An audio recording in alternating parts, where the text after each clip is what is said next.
പരിശുദ്ധ അമ്മയുടെ പ്രത്യക്ഷീകരണത്തിൻ്റെ സാക്ഷിയാക്കിയതിന് എന്നെ എൻ്റെ കുടുംബത്തെയും സാക്ഷിയാക്കിയതിന് അമ്മയ്ക്കും തിരുകുമാരനും ഒരായിരം നന്ദി അർപ്പിക്കുന്നു. എൻ്റെ പേര് സുജ. ഞാൻ അടൂർ ഏനാത്തെന്ന് പറയുന്ന സ്ഥലത്തുനിന്ന് വരുന്നു. ഞാൻ ഒരു 29/9/2023 ഞാനിവിടെ വന്ന് ഒരു സുഹൃത്ത് പറഞ്ഞത് പ്രകാരം ഇവിടെ വന്ന് ഉടമ്പടി എടുത്തത്. അതിലൂടെ എൻ്റെ മകൾക്ക് ജോലിയില്ലാതെ കിടന്ന് അലയുകയായിരുന്നു ദുബായിൽ. അപ്പോൾ ഞാനിവിടെ വന്ന് ഉടമ്പടി എടുത്തു പോയി 3 ദിവസം ഞാൻ പ്രാർത്ഥിക്കുകയും എല്ലാം ചെയ്തതിൻ്റെ പേരിൽ എൻ്റെ മകൾക്ക് ഞാൻ ചോദിച്ച DHL എന്ന് പറയുന്ന കമ്പനിയിൽ തന്നെ ദുബായിൽ ഞാൻ ചോദിച്ച സാലറി തന്നെ എൻ്റെ അമ്മ എനിക്ക് തന്നു. അങ്ങനെ ഞങ്ങൾ അമ്മയുടെ പ്രത്യക്ഷീകരണത്തിൻ്റെ സാക്ഷിയാണ് ഒന്നാമതായി ആയി. അതുപോലെ തന്നെ ഞാൻ എൻ്റെ ചെറുമകളാണിത്. ഏറ്റവും വലിയ സാക്ഷ്യം എന്ന് പറയുന്നത് എനിക്കതാണ്. എൻ്റെ ചെറുമകളെ എൻ്റെ അമ്മ മാതാവും യേശു അപ്പച്ചനും ഞങ്ങൾക്ക് തിരിച്ചു തന്നു. അതാണ് എൻ്റെ ഏറ്റവും വലിയ സാക്ഷ്യം. കടലിൽ ഞങ്ങൾ ഒരു ദിവസം ഒരു മീറ്റിംഗ് കഴിഞ്ഞ് കൊല്ലം ബീച്ചിൽ പോയി. അവിടെ വെച്ച് ഈ കുഞ്ഞും ഇവളും വേറൊരാളും ഉണ്ടായിരുന്നു. ഞങ്ങളെല്ലാവരും നിൽക്കുമ്പോൾ ഈ മകൾ അവിടെ ചെന്നപ്പോൾ മുതൽ കടലമ്മ കള്ളിയെന്നും പറഞ്ഞ് എഴുതി വെച്ചുകൊണ്ടിരുന്നു. അപ്പം ഞങ്ങളെല്ലാവരും ഇങ്ങനെ നിൽക്കുക.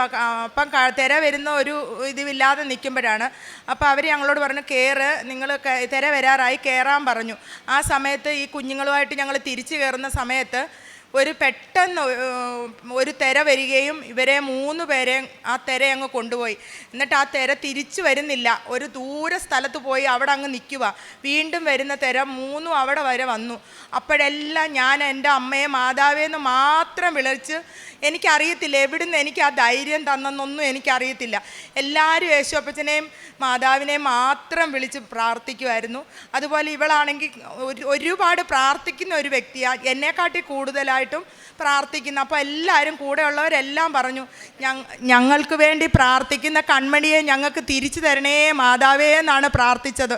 അതുപോലെ ഇവളുടെ കഴുത്തേൽ ഞാനിവിടെ 1.25 വയസ്സുള്ളപ്പോൾ മുതൽ ഇവളെ കൊണ്ടുവരുന്ന അന്ന് മുതൽ ഇവളുടെ കഴുത്തെ മാറാതെ ഒരു കൊന്തയുണ്ടായിരുന്നു. പോകുമ്പം വേറെ മേടിച്ച് ഞാനിടും. കഴിഞ്ഞ പ്രാവശ്യം വന്നപ്പോൾ ഒരു കൊന്ത ഉണ്ടായിരുന്നു. ആ കൊന്ത എല്ലാ സാധനങ്ങളും അവിടെ ശരീരത്ത് കിടന്ന വാച്ച് എല്ലാ സാധനങ്ങളും പോയി. പക്ഷേങ്കിൽ ആ കൊന്ത മാത്രം പോയില്ല. കടലിൽ നിന്ന് രക്ഷിച്ച ആളും പറയുന്നത്, ഇവളെ തല കുത്തി അടിച്ചിരുന്നെങ്കിൽ എൻ്റെ കുഞ്ഞിനെ എനിക്ക് തിരിച്ചു കിട്ടില്ല. ഇവളാണ് കുറേ ദൂരം പോയതും. പക്ഷേ കുറച്ച് കഴിഞ്ഞപ്പോൾ ഇവൾ തന്നെ പറയുന്നുണ്ട്, യേശു അപ്പച്ചൻ എൻ്റെ അമ്മമ്മയെ എനിക്ക് തിരിച്ചു കൊണ്ട് തരുമോയെന്നൊന്നും അറിയത്തില്ലായിരുന്നു. ഞാൻ ഓർത്ത് ഇനി എൻ്റെ അമ്മമ്മയ്ക്ക് തിരിച്ചു തരത്തില്ലെന്ന് ഓർത്തു എന്നൊക്കെ എൻ്റെ കുഞ്ഞ് പറഞ്ഞു അവിടെ നിന്ന്. അപ്പോഴും അവളെ യേശു അപ്പച്ചനെ ആയിരുന്നു കൂടുതൽ മുറുകെ പിടിച്ചത്. പക്ഷേ കുറച്ച് കഴിഞ്ഞപ്പോൾ അവൾക്ക് ഒന്നും അറിയത്തില്ല എന്നൊക്കെ എൻ്റെ അടുത്ത് കുറച്ച് കഴിഞ്ഞ് വീട്ടിൽ വന്നു കഴിഞ്ഞപ്പോൾ ഇങ്ങനെയൊക്കെ പറഞ്ഞത്. പക്ഷേ ഞാൻ നോക്കി നിൽക്കുമ്പോൾ എൻ്റെ കുഞ്ഞങ്ങ് ദൂരെ പോയി നിൽക്കുക. അപ്പോഴും ഞാൻ അലറി വിളിച്ച്, എൻ്റെ അമ്മ മാതാവേ എൻ്റെ കുഞ്ഞിനെ രക്ഷിക്കണേ എന്ന് പറഞ്ഞിട്ട് അലറുമായിരുന്നു. അങ്ങനെ എൻ്റെ കുഞ്ഞിനെ ഈ മറ്റുള്ള കുട്ടികളെയും കൂടെ അവിടെ ഓരോരുത്തരായി എടുത്തുകൊണ്ട് വന്നു. ആദ്യം എൻ്റെ കുഞ്ഞിനെ എടുത്തുകൊണ്ട് വന്നപ്പം വെറും ശവം കരിനീലിച്ചാണ് കൊണ്ടുവരുന്നത്. എടുത്തവർ മണലിൽ കൊണ്ട് എറിയുമായിരുന്നു. അപ്പം ഞാൻ അവിടെ നിന്ന് പിന്നെ അതിൻ്റെ കൂട്ടത്തിൽ ഒരു കാര്യം ഞാൻ ഇവിടെ വരുമ്പോഴൊക്കെ പറയാമായിരുന്നു, എനിക്കെല്ലാം ചെറിയ സാക്ഷ്യങ്ങളാണ്, വലിയ സാക്ഷ്യമൊന്നും എനിക്ക് പറയാനില്ല എന്ന് ഞാൻ പറയുമായിരുന്നു. ഞാൻ വിശ്വസിക്കുന്നത് എനിക്ക് ഈ അൽത്താരയിൽ കയറി നിന്ന് സാക്ഷ്യം പറയാൻ വേണ്ടി ഞാൻ എനിക്കിവിടെ സാക്ഷ്യം പറയണം. അതിനുവേണ്ടി അമ്മ മാതാവ് എനിക്ക് ഇങ്ങനൊരു ഇത് തന്നതായിരിക്കുമെന്നാണ് എൻ്റെ വിശ്വാസം. അതുകൊണ്ട് എൻ്റെ കുഞ്ഞിനെ ഞാൻ ഈ ചത്ത ശവത്തിനെയാണ് എനിക്ക് കൊണ്ടു തരുന്നത്. ഞാനപ്പോൾ അവിടെ നിന്ന് പറഞ്ഞു, എൻ്റെ അമ്മ മാതാവേ ഞാൻ എൻ്റെ കുഞ്ഞിനെ അവിടെ കൊണ്ടുവന്ന് സാക്ഷ്യം പറഞ്ഞേക്കാവെന്ന് പറയുകയും എൻ്റെ കുഞ്ഞ് കണ്ണിങ്ങനെ ചിമ്പിച്ചു. അപ്പോൾ അവരെല്ലാം പറഞ്ഞു, ഈ കുഞ്ഞിന് ജീവനുണ്ടെന്നും പറഞ്ഞുകൊണ്ടാണ് അവളെ പെട്ടെന്ന് വയറ് ഞെക്കി വെള്ളമൊക്കെ കളഞ്ഞ് പെട്ടെന്ന് ഞങ്ങൾ ആശുപത്രി കൊണ്ടുപോയി. ആശുപത്രി കൊണ്ടുവന്നപ്പോഴും ഡോക്ടറൊക്കെ പറഞ്ഞു ഇവൾക്ക് ബുദ്ധിക്ക് എന്തെങ്കിലും കുഴപ്പമുണ്ടായിരിക്കും എന്നൊക്കെ പറഞ്ഞിട്ടും ഇവൾക്ക് ഒരു കുഴപ്പമില്ല. ഞാൻ അപ്പോഴും എൻ്റെ കൈ കാശുരൂപമുണ്ട്, അതിൽ മുറുക്കെ വിശ്വസിച്ച് ഞാൻ പ്രാർത്ഥിച്ചുകൊണ്ടിരുന്നു. അങ്ങനെ എനിക്ക് എൻ്റെ കുഞ്ഞിനെ ഒരു കുഴപ്പമില്ലാതെ ഒന്നിനും ഒരു കുഴപ്പമില്ലാതെ ഞാൻ പറയുമായിരുന്നു. കടലിൽ പോയി കഴിഞ്ഞ് വന്നപ്പോൾ ഇച്ചിരൂടെ ബുദ്ധി കൂടിയതേ ഉള്ളൂ, ഒരു കുഴപ്പമില്ലെന്ന് ഞാൻ എല്ലാവരോടും പറയുമായിരുന്നു. പക്ഷെ ഞാൻ പൂർണ്ണമായിട്ടും വിശ്വസിക്കുന്ന അമ്മയെ ഞങ്ങളുടെ പ്രത്യക്ഷീകരണത്തിൻ്റെ സാക്ഷിയാക്കിയതാണെന്ന് അങ്ങനെ ഞാൻ വിശ്വസിക്കുന്നു. അതുപോലെ എനിക്കാണെങ്കിൽ വീടില്ല. 33 വർഷമായിട്ട് ഞാൻ വാടകയ്ക്ക് താമസിക്കുന്ന ഒരു വ്യക്തിയായിരുന്നു. ഞാനിവിടെ വന്ന് ആദ്യത്തെ ഉടമ്പടി എടുത്തുകൊണ്ട് പോയി. രണ്ടാമത്തെ എൻ്റെ ഒരു കാര്യം അതായിരുന്നു, എനിക്കൊരു വീട് സ്വന്തമായിട്ട്, ചെറിയ വീടായാലും മതി, എനിക്കൊരു സ്വന്തം വീട്ടിൽ താമസിക്കണം. ആരുമില്ലാത്ത ഞങ്ങളെ അമ്മ മാതാവ് മാത്രമേ ഉള്ളൂ, എനിക്കത് തരണേന്നായിരുന്നു എൻ്റെ പ്രാർത്ഥന. അതെനിക്ക് തന്നു. എൻ്റെ ഉടമ്പടി പുതുക്കുന്നതിന് മുമ്പായിട്ട് എനിക്കത് തന്നു. അതുപോലെ ഞാനാണെങ്കിൽ പൊതിച്ചോറൊക്കെ കൊണ്ടുപോകുമ്പം എനിക്ക് എൻ്റെ കൈ 2 സൈഡിലും കമ്പി കിടക്കുന്ന ഒരാളാണ്. എനിക്ക് ഇത്തിരി ചോറൊന്നും കൊണ്ടുപോകാൻ പറ്റത്തില്ല. കൂടിപ്പോയ 12-13 ചോറിൽ കൂടുതൽ എനിക്ക് തൂക്കിക്കൊണ്ട് പോകാൻ പറ്റത്തില്ല. അപ്പം ഞാൻ വണ്ടി പഠിക്കണമെന്നോ ഒന്നും എനിക്കൊരാഗ്രഹം. അപ്പം എനിക്ക് തോന്നി, മാതാവേ എനിക്കിനിയും കൂടുതൽ ചോറൊക്കെ ഉണ്ടാക്കിക്കൊണ്ട് തരണം, ആൾക്കാർക്കൊക്കെ കൊടുക്കണം, എനിക്ക് വണ്ടി ഒന്ന് പഠിക്കാൻ എനിക്കൊരു മനസ്സ് തരണേ, എനിക്കതൊന്ന് പറ്റണേ എന്ന് പ്രാർത്ഥിച്ചു. ഞാൻ പെട്ടെന്നാണ് എനിക്കൊരു ദിവസം അടുത്തുള്ള ഒരാൾ വണ്ടി പഠിക്കാൻ പോകുന്നു കേട്ടതും ഞാനും പോയിട്ട് എനിക്ക് ധൈര്യമില്ലായിരുന്നു ടെസ്റ്റ് അടിക്കാൻ. എനിക്ക് ടെസ്റ്റിന് പോകാൻ ധൈര്യമില്ലാതെ ലേണേഴ്സ് പുതുക്കാൻ സമയമാകുന്ന വരെ ഞാൻ നിന്നു. എന്നിട്ട് പോയിട്ട് അവിടെ ചെന്നപ്പോഴും ട്രയലൊക്കെ ചെയ്തപ്പോഴൊന്നും എനിക്ക് കിട്ടിയില്ല. പക്ഷേങ്കിൽ ഞാൻ അവിടെ ചെന്നപ്പോൾ ഉപ്പിട്ട് പ്രാർത്ഥിച്ചു, മാതാവേ ഈ പ്രാവശ്യം കൊണ്ട് എനിക്ക് ഇനി ലേണേഴ്സ് ഒന്നും പുതുക്കി വീണ്ടും എനിക്ക് ഇതിനൊന്നും വരാൻ അവസരം ഉണ്ടാക്കല്ലേ, എനിക്കിത് തരണേ, അമ്മയുടെ പൊതിച്ചോറും കൊണ്ട് എനിക്ക് എല്ലാവർക്കും കൊടുക്കാനാന്നേന്ന് പറഞ്ഞു. എനിക്കറിയത്തില്ല എവിടുന്ന് എനിക്ക് ആ ധൈര്യം കിട്ടിയെന്നോ എങ്ങനെയാണ് ഞാൻ ലേണേഴ്സ് എടുത്തതെന്നോ ഒന്നും എനിക്കറിയത്തില്ല. അത് കഴിഞ്ഞാണ് ഞാൻ അവർ ചോദിച്ച ചോദ്യങ്ങൾക്കൊക്കെ ഉത്തരം പഠിച്ചതുപോലും ലേണേഴ്സ് കിട്ടിക്കഴിഞ്ഞാൽ ഞാനത് പഠിക്കുന്നുള്ളതെന്ന് പറഞ്ഞിരുന്നു. അതും ഞാൻ അപ്പം തന്നെ പാസ്സായി, റോഡ് ടെസ്റ്റും പാസ്സായി. അതെല്ലാം എനിക്ക് അമ്മയുടെ പ്രത്യക്ഷീകരണത്തിൻ്റെ സാക്ഷിയാക്കി തന്നെ. അതുപോലെ എനിക്കാണെങ്കിൽ കുറേ നാളായിട്ടൊരു ബ്ലഡ് പോകുന്ന ഒരു അസുഖം ഉണ്ടായിരുന്നു. ഞാൻ ഒരു പ്രാവശ്യം ഇതുപോലെ എൻ്റെ മനസ്സിൽ തോന്നി, അങ്ങനെ പോയപ്പോൾ ഇവിടുത്തെ ഉപ്പെടുത്ത് അത് പുരട്ടിയാൽ മതി മാറുമെന്ന്. അതുപോലെ എനിക്ക് മാറ്റി തന്നു. അങ്ങനെ ചെറുതും വലുതുമായ ഒത്തിരി കാര്യങ്ങൾ. അതുപോലെ ഞങ്ങളുടെ വീട്ടിൽ ഒരു ദിവസം ഞങ്ങൾ വൈകിട്ട് പ്രാർത്ഥിച്ചിട്ട് എഴുന്നേൽക്കുമ്പം ഞാനിങ്ങനെ നോക്കുമ്പോൾ മാതാവിൻ്റെ ഫോട്ടോയിൽ ഒരു കൊന്ത ഇട്ടിട്ടുണ്ട്.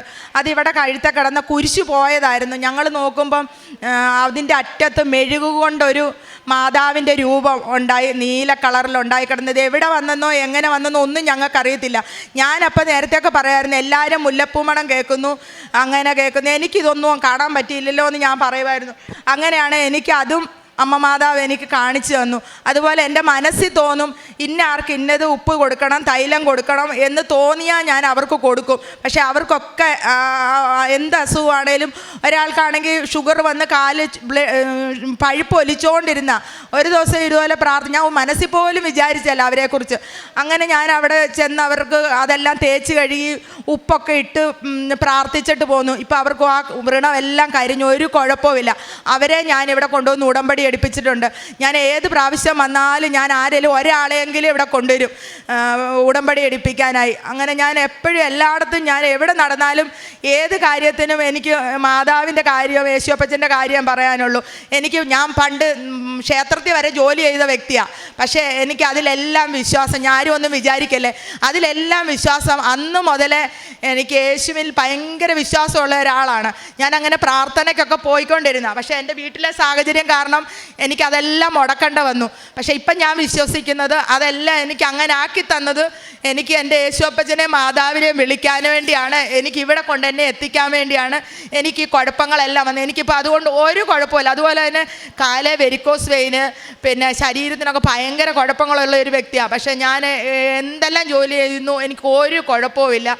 എനിക്കൊരു ശരീരത്തിനൊരു ബുദ്ധിമുട്ടോ പ്രയാസങ്ങളോ ഒന്നുമില്ല. അങ്ങനെ ഈ കുഞ്ഞുങ്ങൾ രണ്ടിനെ ഞങ്ങൾക്ക് കടലിൽ നിന്ന് രക്ഷിച്ച് ഞങ്ങളുടെ മാതാവ് തിരിച്ചു തന്നു. അതുപോലെ തന്നെ ഞാൻ അനാഥാലയങ്ങളിൽ കൊണ്ടുപോയി ഫുഡിനുള്ള പൈസ കൊടുക്കും, പിന്നെ അവരുടെ തുണിയൊക്കെ കൊടുക്കും, എന്നെ കഴിയുന്ന പോലൊക്കെ ഞാൻ ചെയ്യും. പിന്നെ എൻ്റെ കുഞ്ഞിൻ്റെയൊക്കെ പിറന്നാൾ വരുമ്പോഴായാലും ഞാൻ അവിടെ ഇപ്പം അങ്ങനെ ഞാൻ അവിടെ കൊണ്ടുവന്ന് കുഞ്ഞുങ്ങൾക്കൊക്കെ ഫുഡ് കൊടുക്കാനും എല്ലാം അങ്ങനെ ഞങ്ങൾ ചെയ്യുന്നത്. അങ്ങനെയൊക്കെ ഞങ്ങൾ ചെയ്യുന്നുണ്ട്. എന്നും ഈ മാതാവിനെ യേശുപ്പത്തിനെ അറിഞ്ഞ് ജീവിക്കണമെന്നുള്ള ഒരൊറ്റ ആഗ്രഹമുള്ളൂ എനിക്ക് ജീവിതത്തിൽ. ആരുമില്ലെങ്കിലും എൻ്റെ അമ്മ മാതാവും യേശുപ്പച്ചനും എനിക്കുണ്ടെന്നുള്ള ധൈര്യത്തിലാണ് എൻ്റെ ജീവിതം.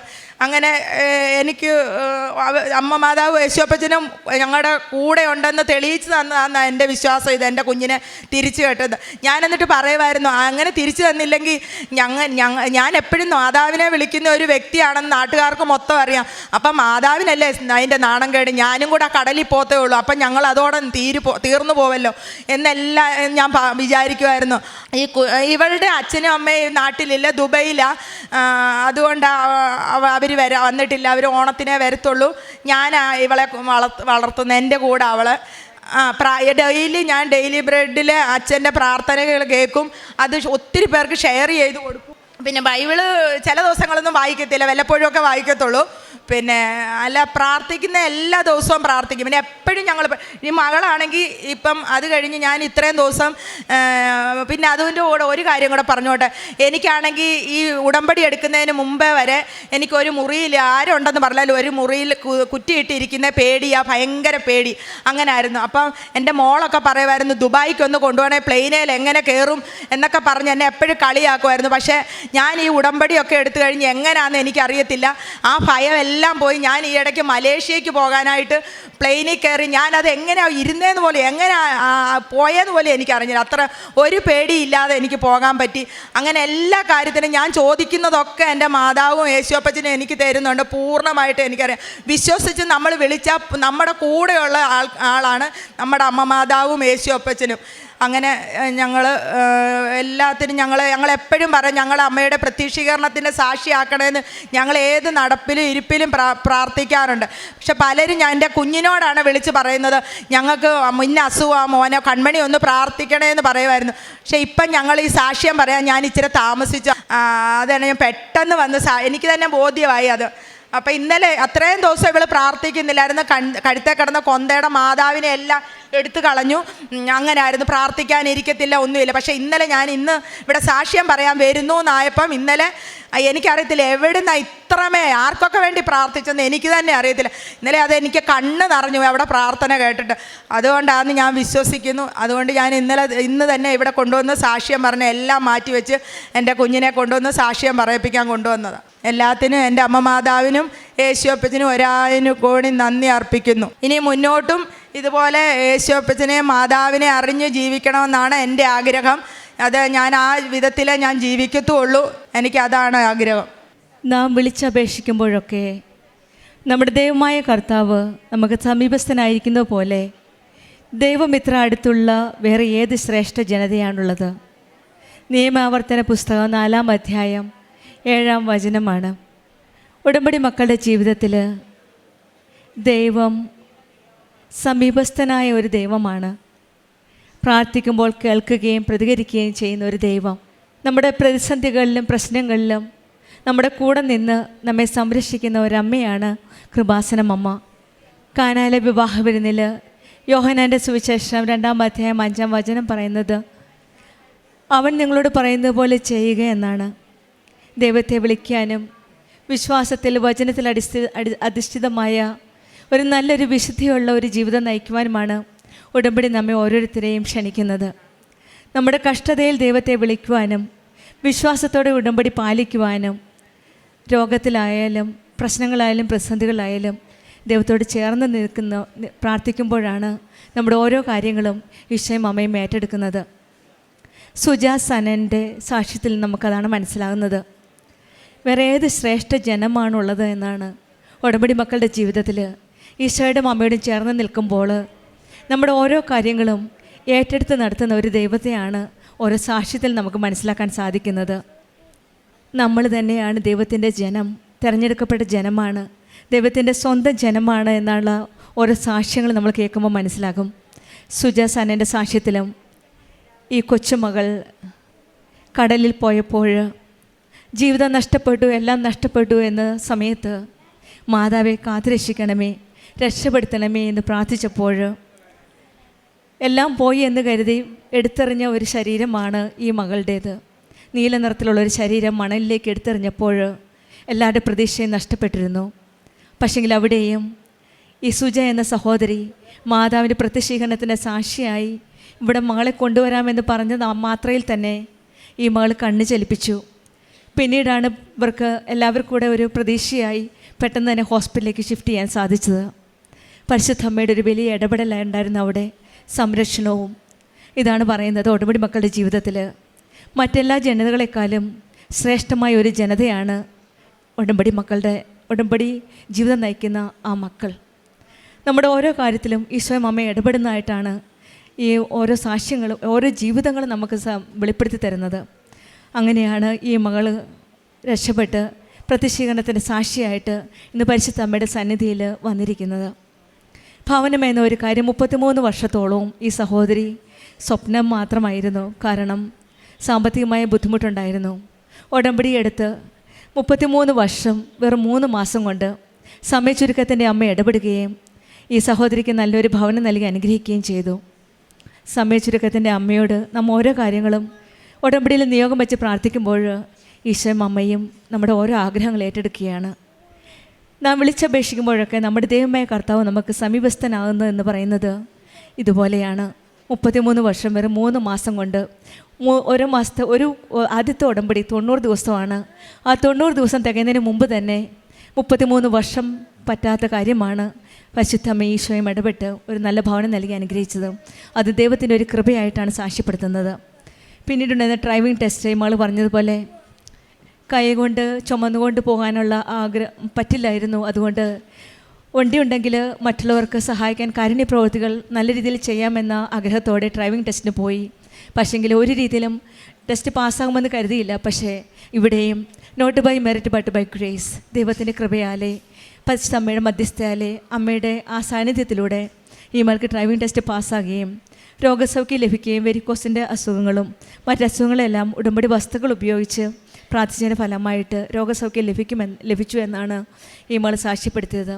അതുപോലെ തന്നെ ആ മകൾക്ക് കിട്ടിയ ജോലി അത് ആദ്യമായിട്ട് ഉടമ്പടിയിൽ സാക്ഷ്യം വെച്ചിരുന്നു. ഈ കൊച്ചുമോളുടെ അമ്മയാണ്. അവർ ദുബായിൽ ജോലി നൽകി ദൈവം അനുഗ്രഹിച്ചു. അവരവരുടേതായ സാക്ഷ്യം പറയുന്നതായിരിക്കും. നമ്മുടെ ദൈവം രക്ഷയുടെ ദൈവമാണ്. മരണത്തിൽ നിന്ന് എനിക്ക് മോചനം നൽകേണ്ടതും ദൈവമായ കർത്താവാണ്. സങ്കീർത്തനം 68:20 വചനം. നമ്മുടെ എല്ലാ കാര്യത്തിലും രക്ഷകനായ ദൈവം നമ്മുടെ കൂടെയുണ്ട്. മരണത്തിൻ്റെ നിഴലിലെത്തിയാലും ദൈവമുണ്ട് നമ്മെ സംരക്ഷിക്കാൻ, നമ്മെ കരുപിടിച്ച് മുന്നോട്ട് നയിക്കുവാനായിട്ട്.